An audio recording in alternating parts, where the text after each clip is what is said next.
जय माता मित्रों, आज केटलो वरसाद पड्यो छे। हवे वरसाद बंद थई गयो छे એટલે આપણે નીકળી જતા। હવે વરસાદ ચેકિંગ કરવા નીકળી જતા। ખેતરોમાં કેટલા ખાડા પડ્યા છે, કેટલું ધોવાણ થયું છે આપણે જોવા નીકળી પડ્યા છીએ। ચાલો તમને ખેતરમાં જઈને બતાવીશું। આપણે ખેતરમાં પહોંચી ગયા છીએ। હવે ચાલો તમને બતાવી દઈએ। ઊંચું ખેતર હતું, એમાં કેટલું ધોવાણ થયું છે જુઓ તમે। આ મકાઈ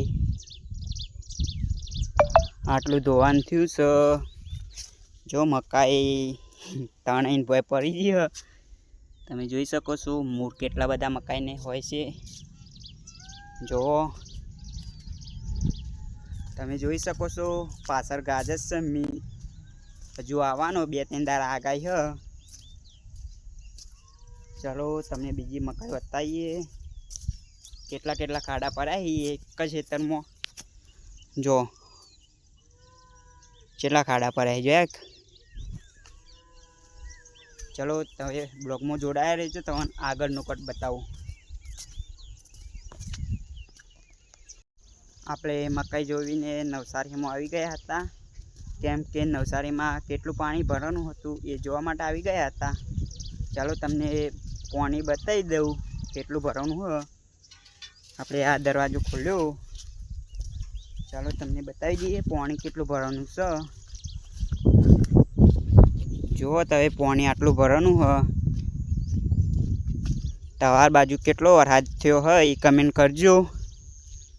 मार बाजू मापनो थयो, अमुक सूरत में खासो पड्यो है, आपणे एटलो बधो नहीं पड्यो। जुओ तवे पानी केटलुं भरानुं छे तळाव में।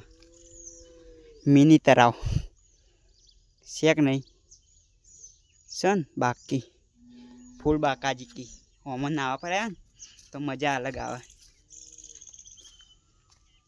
चलो तमने हजू आगर बीजू बतावुं।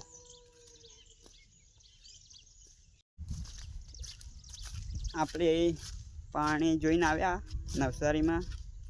जोई लो अमारी मगफळीओ केवी छे, सारी लागी तो कमेंट करजो, ना लागी तो कमेंट करजो। कोई खामी हो तो कमेंट कर देजो। जो तवे आ मगफळीओ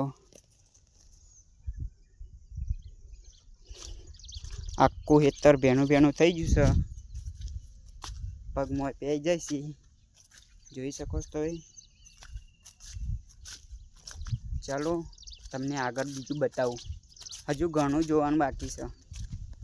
तमे खेडूतोनो मित्र ना जोयो तो तमने बतावी दऊं खेडूतोनो मित्र केम के जमीन पोषी राखे ए खेडूतनो मित्र बीजो। चलो कोईने कोई मित्रों ने नाम आवड़तुं होय तो कमेंट करजो। जोई शको छो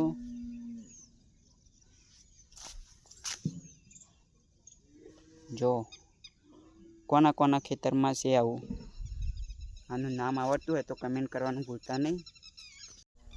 आप ऊपर या खेतर में पानी बधुं आवेलुं छे। जो तवे आ ओघामां आ पानी भरेलुं रह्युं ए बधुं उपरल्या खेतर में आव्युं है।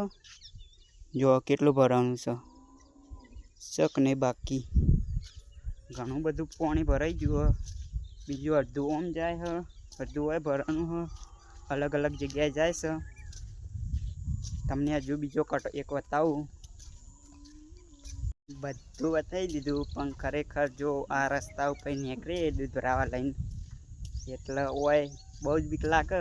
કેમ કે જો તવે બાઇક લપસી જવાનું ચાન્સ વધારે રહે। જો दूध લઈને ભોય પડીએ તો આખા દિવસનું બધું જ दूध વકન ધોરીએ એટલે વકન બીક લાગે છે। ચલો અમારો વિડીયો ગમ્યો હોય તો લાઈક ફોલો કરવાનું ભૂલતા નહીં અને કમેન્ટ કરજો। જય માતાજી।